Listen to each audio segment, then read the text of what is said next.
It's game week 21 in the Premier League. I'm going to go on over lineups, injuries, absences in just a little bit here.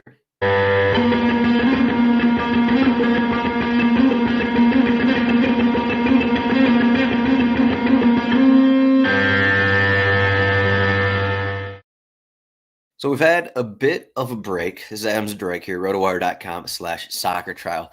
A little break. We had a bunch of cup games and I've been following along those. So that's kind of what all these lineups are based on. But game week 21 is a little different than pretty much every other game week, than most game weeks. So Burnley and Luton Town, that game was moved to Friday, tomorrow, January 12th. That is the first game of game week 21. The last game of game week 21 is January 22nd. A lot of these teams playing cup games in the next week, so that we have, I think, 5 games this weekend, and then the other 5 games are next weekend because of all the mix up of the cup games and all the stuff going on. So, half of the show is going to be a lot of guessing. We don't obviously, I mean, currently as I'm talking, we don't really have any injury information. We haven't had any press conferences yet. We're only going to get 10 press conferences in the next 24 hours for the teams playing this weekend. In the first one that happened, Vincent Company did not mention any of his injured players, who missed or came off injured in last weekend's FA Cup match. So that one is exciting. That one started off the press conference tour for the week with Burnley. But there's not going to be a ton of new information on this show, I'll say. So maybe not a good selling point, but there are absences that you can't forget about because we have the Asian Cup, we have AFCON, a lot of players missing out because of those things. And as you can see, there's a lot of questionable tags on these players, but we still got the cheat sheet. We still got the FPL cheat sheet here, rotowire.com/soccer trial. It's a 48-hour trial. It gets you this cheat sheet and it gets you lineups that I'm going to go over in the show. And it gets you the odds report here. Arsenal are the biggest favorite, home against Crystal Palace. And then you have anytime goal score odds, free kicks, and player stats and team conceded stats. So let's start this thing off here. So it's been, I don't know, it's been a little bit here. Burnley home against Luton Town. This one is Friday standalone game. Actually, speaking of standalone games, I think almost all of these games, all 10 games are standalone games in game week 21. Shout out to the TV networks for putting this together. Really great on them to get all the money possible, get all the viewers, as many viewers as possible. Shouts to them. So Burnley, Charlie Taylor went off, I think in the first half of Burnley's FA Cup game last weekend. Vincent Company at the time called it an acute shoulder injury. Maybe not something new. So that leads me to believe that he's probably going to be ready to start here. He's been basically their left back this season. He's been suspended a couple times, and he wasn't a regular earlier in the season. But I think he's going to be good to go based off those reports. Jordan Bayer missed that FA Cup match. Arguably their best center back. We'll see if he's going to be ready to go. If not, Hans Delcroix started at center back in the FA Cup game for Burnley in that last one. And then Lyle Foster also came off at halftime. He was in a bit of pain, according to Company, after that game. We'll see what the injury is. I looked around the internet. There's not a ton of information on what the injury is, what he actually suffered in that game. So we'll see what if he actually has a chance to play. If he doesn't play, we're probably looking at Jay Rodriguez up front. The other option for on the wing, we've been looking at someone outside of Oda Bear and Johan Berg Gudmundsson. Center Berg served his suspension actually he didn't even have a suspension. He served it in the FA Cup game. And then Jacob Brun Larsen is another option to start on the wing, but I think he's been kind of phased out by Wilson Oda Bear starting on the wing. Maybe opposite of Gudmundsson, but either way, that's Burnley in a pretty decent spot, home against Luton Town. Let's check their win odds. Burnley are a 47% chance to win. That's pretty high. 1.61 implied goal totals. That's going to be one of their higher totals of the season. Luton Town, they got a few absences. Looking at this list, Issa Kabore is out. We know Lockyer's out. Nakamba is out. So those three guys who have been regulars for most of the season, that means Lakanga, again, is going to start in the midfield. And then we have Osho, Bell, and Mengi playing center back. And with Kabore out, I think that's the main question here. So Agbene started in Luton Town's cup match. He started on the wing opposite of Doughty. The other option is Ryan Giles, but I don't think that Edwards actually likes Ryan Giles too much to if he has options like Agbene. I think Agbene is going to be the preferred option, and especially you don't need that defensive of a player on the wing here against Burnley. Maybe though, maybe you do. I don't want to bash Burnley too much here, but so I got Bene playing over Ryan Giles on the wing. That could be something that changes. Jacob Brown was left out of the squad in Luton Town's FA Cup match, but I think he's fine. And no injury was mentioned there. If he doesn't start, probably going to be Tahith Chong up front. Or I guess we could get Agbene playing more attacking, and then we have Ryan Giles on the wing. So that is an option. But Jacob Brown has been kind of playing a bunch this season, and he just was subbed off early against Chelsea. And they're really similar to Burnley. There just hasn't really been any with these smaller teams. There just hasn't been a ton of injury info on these guys who maybe they don't make the squad or they get injured in a game. There's just the injury information just isn't out there. So that's kind of what we're dealing with. Chelsea, they just played, today's Thursday. I think they played Tuesday in the EFL Cup. And I guess their second leg is going to be after this one. Enzo Fernandez started in that game. I put him to the bench in this one, though we could see, I think he is the one question of what we're going to see. I don't think Nkuku is going to be starting again here. I think they kind of rushed his minutes a little too much upon his return, and now he's dealing with a new injury. So that is going on there with Nkuku. That's why I don't have him projected to start. Levi Colwill has been really struggling at fullback, but they don't really have anyone else. So I think this is kind of what we're looking at. Maybe Badi Ashili returns from his injury to take over for Disasi, something like that. Gallagher has been on a lot of transfer rumors, specifically to Tottenham, but I don't think that's going to happen. I mean, no, maybe it will in the next 48 hours. I don't think it does, but I guess if Gallagher's gone, then we could see some changes here. Maybe Enzo's in there, and then we have something looking a little different. But in that cup match, Mudryk came off the bench. Madueke started on the wing. So that is one option there. Broha projected to start here with Nicholas Jackson out for AFCON. Fulham also played on Wednesday against Liverpool.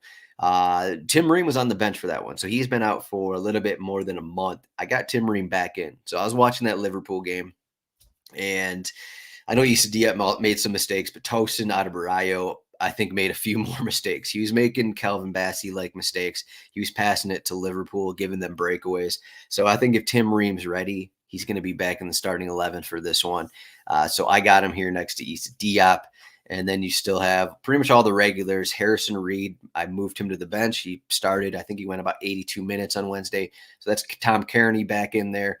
Willian getting another start, though he could be moved out. I'm putting Harry Wilson in over Bobby De Cordova-Reed, who had a couple mistakes, had opportunities to score, had opportunities to assist, had a couple mistakes in the EFL Cup semifinal. So I got Harry Wilson back in there. And then Andreas was subbed out in the 82nd minute, along with Willian as well.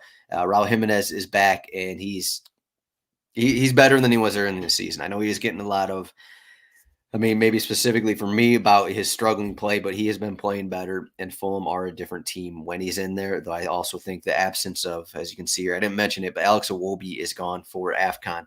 So his absence is, I think, relevant for them because when he was moved into the starting 11, that's kind of when they kind of got a little better. But without him there, I think there may be some struggles in the next couple weeks.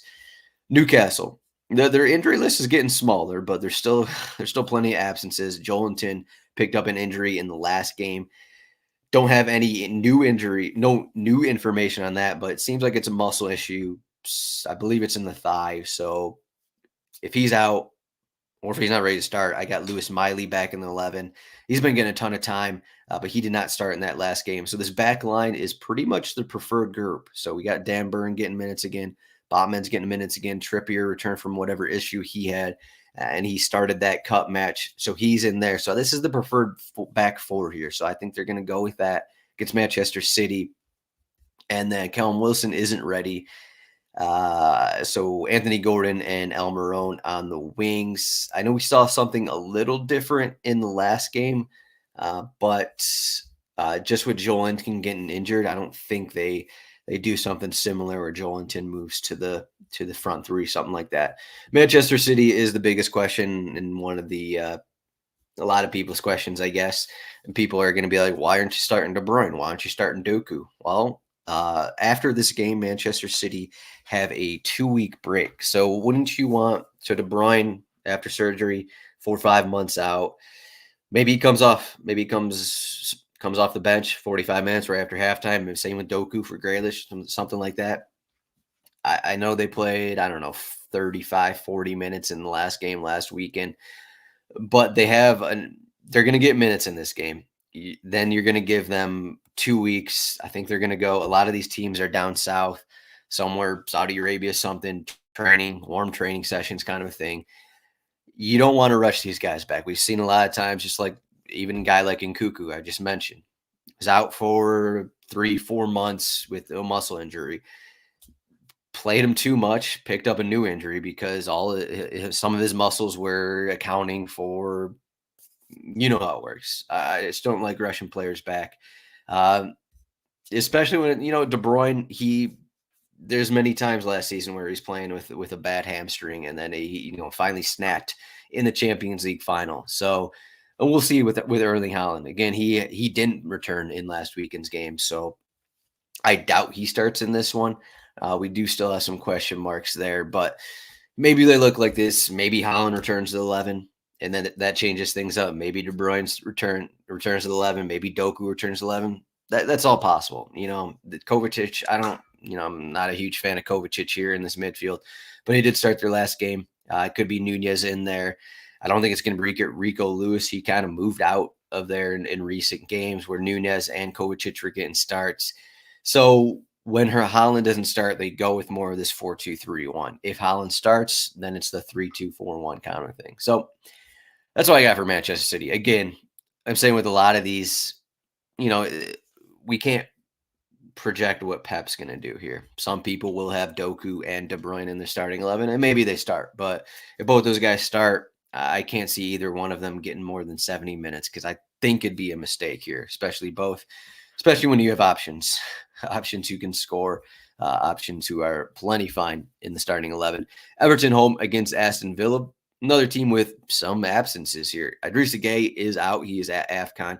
Dwight McNeil was, I think he put in a boot in Everton's cup game, in the recent cup game, and he was carried off in that game. Doucouré's coming back from a hamstring injury. He's said for, I think, the last 2 weeks that he's good. He's going to be going. He's good to go kind of thing, but he hasn't been back, so I'm not sure he's going to be ready to start. So this is what we got here. So Andre Gomez has been playing a lot with Idrissa Gueye out.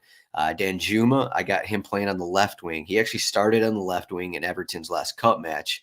And he actually, I'd argue he actually looked like their best player.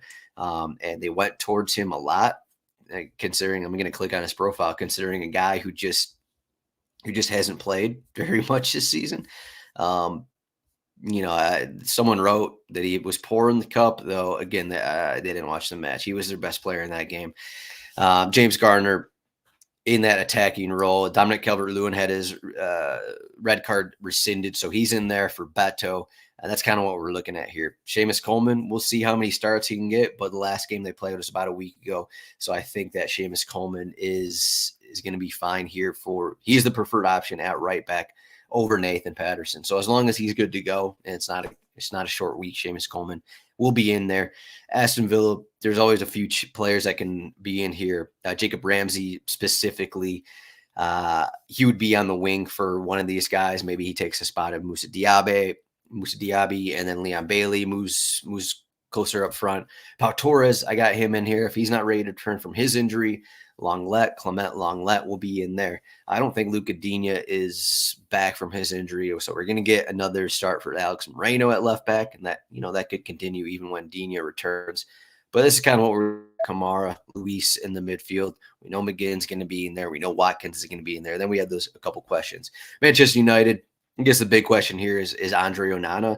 the big rumor going across Twitter, I don't know, a week ago when he was announced in his AFCON team was that, okay, he's actually going to play in this game, and then he's going to be the first player ever to play 24 hours for one team and then 24 hours later for another team. Um, we'll see what that happens. So the rumor is that he's going to play in this game. Eric Ten Hag did not, confirm that or deny it. We'll see. If not, this guy Altay Bayindur, I think he would be getting the start over Tom Heaton. Tom Heaton is pretty advanced in his age at this point. Luke Shaw, we're going to get to see him back. That'll be an injury note that Ten Hag hopefully has in the next 24 hours. Otherwise, Dalot, Wan-Bissaka here. Harry Maguire, I guess, is a question also to return. Christian Eriksen missed the last cup match with an illness. And before that, I mean, he started back-to-back league matches. So I put him in over Kobe Mino. We'll see what that midfield looks like. I'm not sure there's really any certainty, especially home against Tottenham. Maybe they do want Kobe Mino in there instead of one of these guys.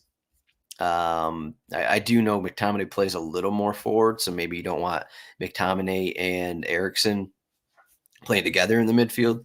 And then Amrabat is also away, and then all these other guys. I think recently this past week, Lisandro Martinez and Casemiro were confirmed out until February. I believe that was the rumor. And then Højlund returned from his minor issue, started the cup match. So I got Rashford in the 11 over Antony as well. And Tottenham, we could see there's been rumors of Christian Romero returning from his hamstring injury. He wants to return, whatever that means. A player always wants to return from a hamstring injury, but the physios are like, dude, you're only 50% and you're just going to re-injure this if you do one sprint in a game kind of thing. So we'll see if Cristiano Romero is actually ready to return or not. Lo Celso also had a muscle issue in Tottenham's last cup match. Is he going to be in there? If Lo Celso isn't in there, are we going to get Timo Werner getting his first start, getting his first minutes for Tottenham? I think that's possible. Surprisingly, I think that's possible just because of what we're dealing with in the midfield. James Madison not ready to return. Pape Sarr and Basuma are both away at AFCON. So we have all that. Eric Dyer is, okay, we got him questionable here, but he's going to be gone to Bayern Munich. I guess we also have Dragusin. He may actually be in here for Emerson. If Dragusin is ready to start, I don't think that's actually been announced yet. This is Thursday. He may be at White Hart Lane right now. So it could be Van de Ven and Dragusin at center back for Tottenham. And otherwise, the other question will be Lo Celso because Bentancur is back. Skip is there. Højbjerg is always in rumors of transfer elsewhere because he isn't one of these Postecoglou guys. So that's kind of what we're looking at there. And then that's when we get to January 20th. This is 9 days away. So I'm just going to go kind of quickly through these games because there's not a ton that I can say that I'm going to actually know what's going on here. But Gabriel Jesus, he is actually injured. So I'm going back to the false nine with Leo Trossard. Guess I will talk a little bit here. Nketiah and Reece Nelson. Arsenal are having trouble scoring. Maybe he goes back to the false nine with Trossard in there. Zinchenko, we'll see about his status. Crystal Palace have a bunch of issues. I'm not sure Michael Olise can be ready, but again, 9 days away. No guarantees on what his injury situation will be like. Jordan Ayew is out for AFCON, so we have some changes here. Without Olise, without Ayew, we could see both Edouard and Mateta in there. We could see Will Hughes back in there, and then Lerma and Richards in the midfield because Doucouré is still out with an injury. So that's what we got there. Brentford, look at this. Ivan Toney back from his suspension. He played, I think he went 90 minutes in a behind closed doors scrimmage maybe about a week ago. So we're looking at, 2 weeks between about 90 minutes in a scrimmage and then this game against Nottingham Forest. He's been training for more than a month now at this point as well. So I think Ivan Toney is going to be ready to start. The question is, who else is going to be ready? Ajer projected to return from his injury. Jensen and Norgard both went off with injuries in Brentford's last cup game. Are those guys going to be ready? If they're not ready, we'll see. Josh Da Silva returned in that cup game. Maybe he's going to be an option to start again. Jaromir Lajek has been kind of got a few starts, been been kind of moved out a little bit there. And I got Mikkel Damsgaard in right now. Nottingham Forest, they have some questions as well. Longa missed their cup match, and Felipe, we'll see what happens at center back because who started in that last cup match? Yeah, it was a guy who was kicked off the team basically. What am I looking for? Joe Worrell, former captain, I believe, started in that cup match. Maybe he's going to be in there. I don't know what's going on with that situation. But here's Nottingham Forest, Sheffield United. I got Willisula. He's been getting more minutes over Ali McBurney lately, so I got him in there. They also added Brereton Diaz. I'm not sure he's going to be starting here anytime soon, but I got a 4-4-2 here, home against West Ham. I'm still not certain how they're going to line up in a lot of these games. They've gone 4-4-2. They've gone a 3-4-1-2 kind of a thing against more difficult competition. So Chris Wilder's first couple games, they were 3-4-1-2, 3-4-2-1. That was at Aston Villa. That was at Manchester City. The other game, they're at 4-4-2. So how are they going to look in these games? I think that's going to determine, who's playing left back, who's playing right back. Jaden Bogle against George Baldock at right back. Maybe it's right back, wing back. We'll see. Andre Brooks has been getting a lot of run. Is Ali Norwood going to be in there? So suddenly Sheffield United have a lot of options that Wilder seems to like. So unlike a team like Burnley, it seems like they have options to switch formations and to swap starting 11s, something like that. West Ham, look at this. I got my guy Mubama. I talked Mubama up before the season, and he he's playing with the U23s or whatever academy team for the majority, but he actually is getting minutes over Danny Ings lately. We got news of Paqueta supposedly going to be out for 2 months. Kudus is away for AFCON. Jared Bowen supposedly going to be out for 2-3 weeks. Mikel Antonio remains out. Aguerd also out for AFCON. So this is what we're looking at right here. Fornals, Benrahma, and Mubama projected to start. West Ham are probably going to add someone. Looking at this lineup, it's like, okay, just a bunch of guys that David Moyes doesn't really like because Benrahma is always in rumors to transfer away. He still might transfer away in January. Maybe Benrahma doesn't start. Fornals is Fornals. Mubama is, I think he's 19 years old, up and coming. Maybe the start will be given to Danny Ings just based on seniority kind of thing. I'm not sure. I'm not sure how David Moyes is reading that situation, but that's what's going on at West Ham.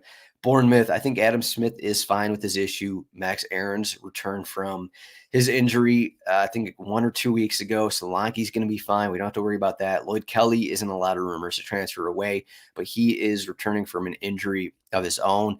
We still haven't really received many updates on Milos Kerkez. The only update was basically from his dad posting on Instagram that he had a boot on his foot. So that's the kind of injury information we're getting from Milos Kerkez. It could be a 2-month injury. It could be a 2-week injury. We just don't know. Alex Scott, got him in here. He's been awesome since coming in. I think he got 2 starts, got injured. He was injured, got 2 starts, got injured again. Now he's back, and he's been arguably a top 2-3 player for them. Probably one of their more skilled players playing in this. I don't know. I know he's listed as a defensive midfielder, but he's the guy who likes to attack, gets up the field plenty. We also have, what do we have? Suspension to Senesi, so that changes up the back line. Chris Mepham here in the starting 11. Not what you want against Liverpool. Speaking of Liverpool, they just played on Wednesday. Who are we going to get in the starting 11? Who knows? Because they have another cup match between this one. And they got the second leg against Fulham before this game. Now, Connor Bradley, I don't know, did he win man of the match in that game against Fulham? Mainly, but he's in here at right back instead of Trent Alexander-Arnold. Joe Gomez, another start because we still have Tsimikas and Robertson. Probably neither one of those guys ready to return the next couple weeks. Curtis Jones and Harvey Elliott have been getting a lot of starts. McAllister was on the majority of set pieces on Wednesday. Gakpo, we'll see how they line up. Again, Diogo Jota started on Wednesday's game. Maybe he's going to be in there. Gravenberch also an option. Again, hard to talk about, hard to project right now when we don't know how Liverpool are going to line up in the second leg against Fulham. So that's the situation there. Again, check out the injuries. Soboslai, maybe he's going to be one of these guys returning in the next week or so. Brighton, I think this is pretty much the same lineup they just ran out. De Zerbi has kind of found a different formation instead of what he was running out there. They were running what they're doing, a 4-2-3-1 pretty much all season. And so as we look at it right here, it's a 4-3-1-2, and they've had more success with this. So that includes James Milner playing in a defensive mid role with Gilmore, with Pascal Gross, and then Buonanotte in front of them. And then you got kind of two forwards where they're kind of mixing and matching a little bit. Pedro and Welbeck. Those guys, Evan Ferguson, he has a hat trick this season. That's kind of all he's done. He's struggling a little bit here, and Pedro and Welbeck are preferred options there. Otherwise, Estupiñán's back from his injury, and Hinshelwood has been getting a lot of run there at right back. I guess we could see something. Adam Webster maybe is in for Van Heck, something like that at center back. Wolverhampton, Aiton Ari is out for AFCON, and Huang is out. Hee-Chan Huang is out for the Asian Cup. So those are changes, but Pedro Neto is back. So are we going to see Sarabia and Pedro Neto in the starting 11? Maybe. If one of those guys doesn't start, it's probably going to be Bellegarde. In the midfield, Mario Lemina missed, I think, Wolverhampton's last two matches because I believe, I'll just say it's a personal issue. You can look it up for yourself. But I think he's going to be back. So Wolverhampton are currently in Saudi Arabia training, or somewhere south training. And they have a cup game, I want to say on the 16th. So they have a cup game before this one. So we'll see if Lemina is back. And then we have someone in the midfield. Who am I looking for in the midfield? Joao Gomez is suspended. Okay, so Gomez is suspended. I believe. Yeah, okay. He had the straight red card. That's right. He was the guy who injured Christian Norgard. Okay, so Thomas Doyle probably going to start here no matter what because Gomez is suspended. And then the question is, will we get Mario Lemina back in the team? So that's what we got. Game week 21. Yeah, this one's got a little more difficult here. Again, I'm talking about a game 11 days from now, so a lot of things are going to change. But I think these early ones are a little more useful here for, I don't know, I guess so rare for whatever. But you still need to project what's going to happen in FPL, which, again, is kind of difficult here. But rotowire.com/soccer trial. If you have any questions, find RotoWire Soccer on Twitter. Send a DM, whatever. We'll figure it out. And I'm doing some training videos, whatever, info videos that you can find on our YouTube channel. Just some hidden parts of content on the site that a lot of people may not know about. But I'm Adam Zdroik. What do we have? Let me go to the homepage here. If you play DFS, we have a DraftKings goalkeeper analysis written up by Jack Burkhart. We're going to have a video on that Friday. So if you want to check out a video, if you want more content on that, we're going to do a video on that one Friday. We're going to have a betting show as well on Friday. And then we may have some showdown content as well for the people. That's all we got. Game week 21 lineups in the Premier League. Thank you for watching. Please give a thumbs up. We'll see everyone in the next week, next 24 hours, whatever have it.